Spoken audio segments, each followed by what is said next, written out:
नमस्कार, सरोज की दुनिया में आपका स्वागत है। दोस्तों, आप सब लोग कैसे हैं? आशा करती हूँ आप सब लोग सुखी होंगे, स्वस्थ होंगे। आप सभी को मकर संक्रांति की ढेरों सारी शुभकामनाएं। दोस्तों, मकर संक्रांति पर जरूर करें तुला दान।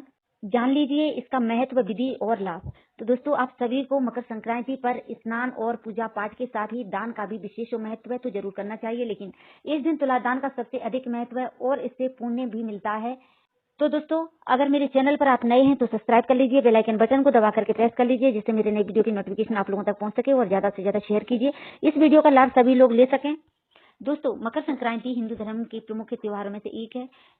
सूर्य देव जब धनु राशि से निकलकर मकर राशि में प्रवेश करते हैं तब मकर संक्रांति मनाई जाती है। मकर संक्रांति को खिचड़ी, पोंगल संक्रांति, माघी और उत्तरायण आदि जैसे नामों से भी जाना जाता है। इस साल 2024 में मकर संक्रांति सोमवार 15 जनवरी को ही मनाई जाएगी।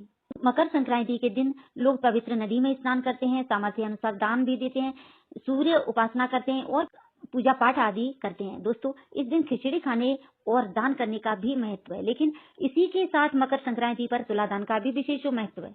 तो ऐसी मान्यता है कि मकर संक्रांति पर किए तुला दान से बहुत लाभ होता है। इससे कई गुना पुण्य फल मिलते हैं, संकटों से मुक्ति मिलती है और मोक्ष की भी प्राप्ति होती है। लेकिन सबसे पहले जान लेते हैं आखिर क्या है तुला दान, साथ ही इसके महत्व और नियम के बारे में। दोस्तों, हिंदू धर्म में वैसे तो दान को बहुत ही पुण्य कार्य माना गया है। इससे ईश्वर भी प्रसन्न होते हैं। दान जीवन काल में किया गया ऐसा पुण्य कर्म है जिसका फल मरने के बाद भी मिलता है। लेकिन सभी दानों में तुला दान को पुण्य दिलाने वाला दान माना जाता है। दोस्तों, तुला दान ऐसे दान को कहते हैं जो व्यक्ति के भार के अनुसार दिया जाता है। तुला दान में आपको स्वयं या जिसके लिए भी आपको दान करना है उसके वजन के बराबर अनाज का दान किसी जरूरतमंद को कर दें। तो अब जान लेते हैं तुला दान के नियम। तुला दान करते समय इस बात का ध्यान रखें कि यह दान किसी ऐसे व्यक्ति को ही दें जो असहाय या जरूरतमंद हो। कभी भी अघाये हुए को तुला दान ना करें, वरना इसका फल नहीं मिलेगा। मकर संक्रांति पर स्नान के बाद ही तुला दान करें। बिना स्नान किए किसी भी प्रकार का दान नहीं करना चाहिए। तुला दान यदि शुक्ल पक्ष के रविवार को किया जाए तो सबसे उत्तम माना जाता है। मकर संक्रांति पर दान का विशेष महत्व होता है। ऐसे में इस दिन किए तुला दान का महत्व और अधिक बढ़ जाता है। दोस्तों, तुला दान में आप अनाज, नवग्रह से जुड़ी चीजें या सतनाज जैसे गेहूं, चावल, दाल, मक्का, ज्वार, बाजरा, साबुत चना का दान कर सकते हैं। दोस्तों, तुला दान की परंपरा की शुरुआत कैसे हुई ये मैं आपको बता देती हूँ। पौराणिक मान्यता के अनुसार विष्णु जी के कहने पर ब्रह्मा जी द्वारा तुला दान को तीर्थों का महत्व तय करने के लिए कराया था।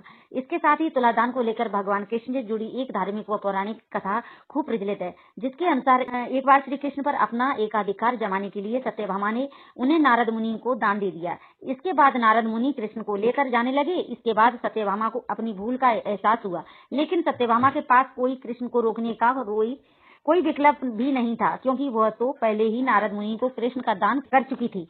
तब कृष्ण को दोबारा प्राप्त करने के लिए सत्यभामा ने नारद मुनि से इसके उपाय के बारे में पूछा। दोस्तों, नारद मुनि ने सत्यभामा से कहा कि वह भगवान कृष्ण का तुला दान कर दे। एक तराजू लाई गई। तराजू के एक ओर श्री कृष्ण बैठ गए और दूसरी ओर स्वर्ण मुद्राएं, आभूषण, अन्न आदि रखे गए। लेकिन इतना सब कुछ रखने के बाद भी कृष्ण की ओर का पलड़ा नहीं तक हिला। ऐसे में रुक्मिणी ने सत्यभामा को दान वाले पलड़े में एक तुलसी का पत्ता रखने को कहा। जैसे ही सत्यभामा ने दान वाले पलड़े में तुलसी का पत्ता रखा तो तराजू के दोनों पलड़े बराबर हो गए। इस समय श्री कृष्ण ने ही तुला दान के महत्व के बारे में बताया था। लीजिए, जितना भी सामर्थ्य अनुसार आपका दान, पूजा पाठ जो भी बन सके वो आप बड़े प्रेम से और श्रद्धा भाव से कीजिए।